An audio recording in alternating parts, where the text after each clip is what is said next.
Good morning dear students. आज हम लोग न्यू चैप्टर स्टार्ट करने वाले हैं 12th का सॉल्यूशन,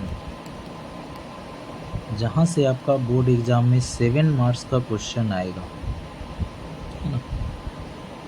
तो आइए स्टार्ट करते हैं सॉल्यूशन। सॉल्यूशन क्या है ना? सॉल्यूशन क्या है? Solution is a homogeneous mixture.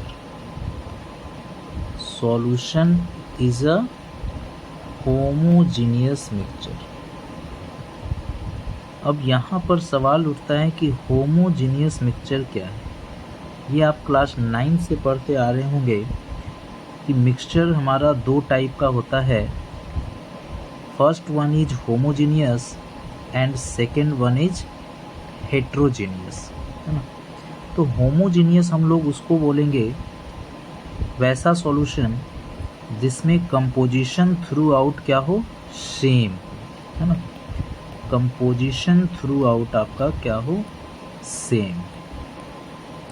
तो खैर इस पे हम लोग बहुत ज़्यादा डेप्थ में नहीं जाएंगे, क्योंकि इसके बारे में आप लोग पहले से पढ़ चुके हैं, थोड़ा बहुत जानते ही होंगे, है ना।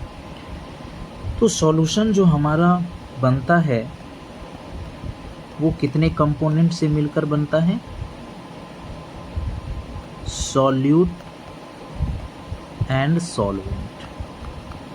यानी कोई भी सॉल्यूशन होता है तो वो कैसा सॉल्यूशन होता है? Binary solution. Binary solution means there are two component present. There are two component present in solution, one is solute and second one is solvent. Now comes on the solute and solvent. Solution में किसको हम लोग solute बोलेंगे और किसको solvent बोलेंगे, है ना।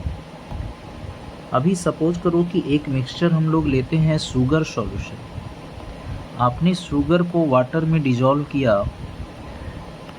तो यहाँ पर अगर आपसे हम पूछें कि कौन सॉल्यूट है और कौन सॉल्वेंट है, तो आप लोग बहुत इजी तरीके से बता सकते हो कि सर शुगर हमारा जो होगा वो क्या होगा, सॉल्यूट होगा, और वाटर जो है वो क्या होगा, सॉल्वेंट होगा, है ना। तो यहाँ पर सॉल्यूट किसको बोलेंगे?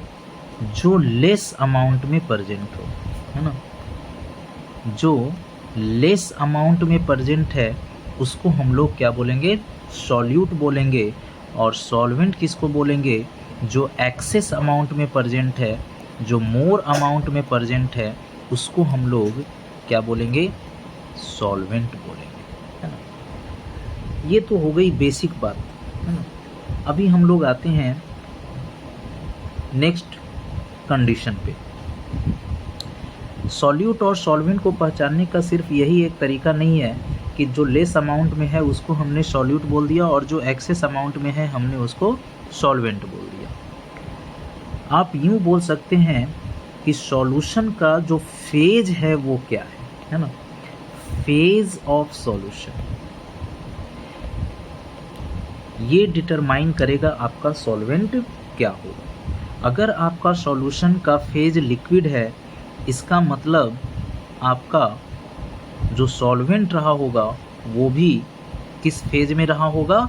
सॉल्वेंट रहा होगा। जैसे आपने शुगर और वाटर को मिक्स करेंगे तो आपका जो सॉल्यूशन बन के तैयार होगा वो कैसा होगा? फेज उसका लिक्विड फेज होगा। इसका मतलब है कि यहाँ पर जो सॉल्वेंट रहा होगा वो भी क्या रहा होगा? लिक्विड ही रहा होगा, ठीक है। अब जैसे कोई एलॉय को हम लोग लेते हैं, है ना। एलॉय में क्या होता है कि दो सॉलिड कंपोनेंट का मिक्सचर होता है, सॉलिड प्लस सॉलिड, और जो सॉल्यूशन बनेगा वो भी कैसा बनेगा? आपका सॉलिड। और जो फेज हो गया वो कैसा है? सॉलिड। इसका मतलब यहाँ पर जो सॉल्वेंट होगा वो भी कैसा होगा? सॉलिड ही हो, है ना। तो सिर्फ और सिर्फ लेस अमाउंट और एक्सेस अमाउंट बोल देने से हमारा सॉल्यूट और सॉल्वेंट का डेफिनेशन काफ़ी नहीं है ना। अब हम आते हैं एक और कंडीशन पे सपोज कीजिए कि आपने 1 मोल ऑफ वाटर को डिजॉल्व किया है 1 मोल ऑफ एल्कोहल में, है ना, 1 मोल ऑफ एल्कोहल यानी कि वाइन में। अब यहाँ पर दोनों का जो फेज है वो तो लिक्विड है, और जब दोनों को मिक्स करेंगे तो जो आपका सॉल्यूशन बन के प्रिपेयर होगा वो भी कैसा होगा, लिक्विड ही होगा। अब यहाँ पर किसको हम लोग सॉल्वेंट बोलेंगे और किसको सॉल्यूट बोलेंगे? यहाँ पर तो आपको देखने से लग रहा होगा कि सर दोनों तो 1 मोल ही है, यानी कि दोनों, यहाँ पर हम लोग नहीं बता सकते हैं कि कौन लेस अमाउंट में है और कौन एक्सेस अमाउंट पे है, तो उस कंडीशन से भी आप नहीं बता पाएंगे। दोनों का फेज भी दोनों का क्या है, लिक्विड ही है, सॉल्यूशन का भी फेज लिक्विड है, तो फिर आप सॉल्वेंट किसको बोलेंगे, है ना।